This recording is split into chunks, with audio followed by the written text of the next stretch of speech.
All right, welcome to the setter training.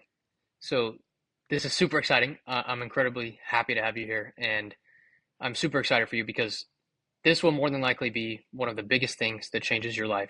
Developing this skill in the same way that it's changed mine, and has allowed me to sell millions across different industries, from B2B, B2C, expensive things, not very inexpensive things.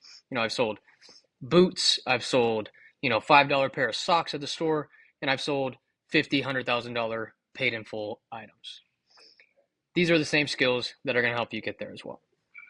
Now, in order to become a great setter, you need three things.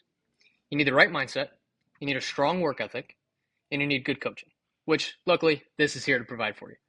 I've spent hundreds of thousands of dollars at this point on seeking out mentorship, learning from all the best sales trainers that you can find on the internet, the Grant Cardones, Andy Elliott, Alex Hormozy, guys like that, getting in rooms with these people. I've paid a lot of money to do so, and I'm giving you all this information for free here.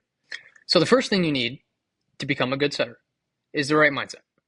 And mindset in itself is a very kind of like a buzzword and something that's, I think, very overhyped in a lot of ways, in the sense of people don't look at it the right way.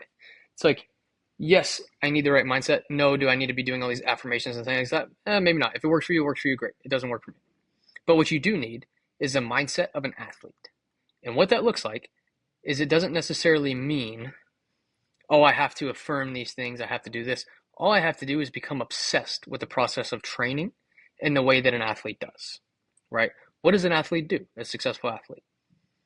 They play the game, they review their footage, they train relentlessly, and then they test it again in the game. Then they figure out, okay, what's the next thing? What's the next thing that I need to work on? They take that to their practice. They practice perfect. They train incredibly hard. And then they test it again in the game. And it becomes a never ending cycle of how good you can become. That's step number one, is having the right mindset. The second thing you need that ties into it is the right work ethic. It is hard work. I will admit to you, it is hard work. So if you're not like a hardworking person, if that's not something that you want to do, then it's probably not for you, right? But if you apply yourself and you really lean into the training and approach it with a relentless work ethic, it will fundamentally change your life.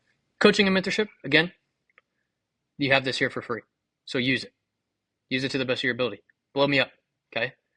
Like, ask questions, really lean into it, extract every ounce of information out of my brain that you can. That's what I've done. That's what's been most successful for me, is using that same process with others.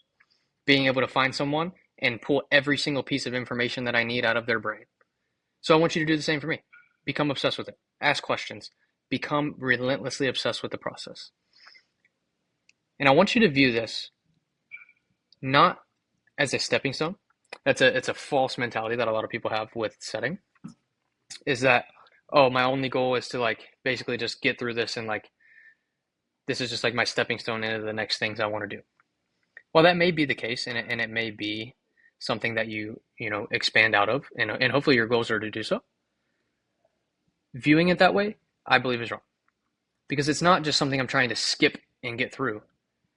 Learning how to set is the foundation of the skill that I need in order to accomplish those next goals, whether that's becoming a closer, running your own business, whatever that is.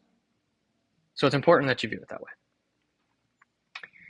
And I want you to remember this quote. It's a Conor McGregor quote. You can go find it on the internet.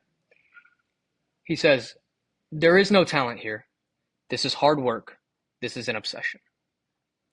And that's truly what it takes to become great at sales. It's an obsession. Like, how can I become relentlessly obsessed with the process of becoming better? Which ties into my last point. You will find the most success and the most fulfillment and the most enjoyment in sales when you learn how to play the game for the love of playing the game.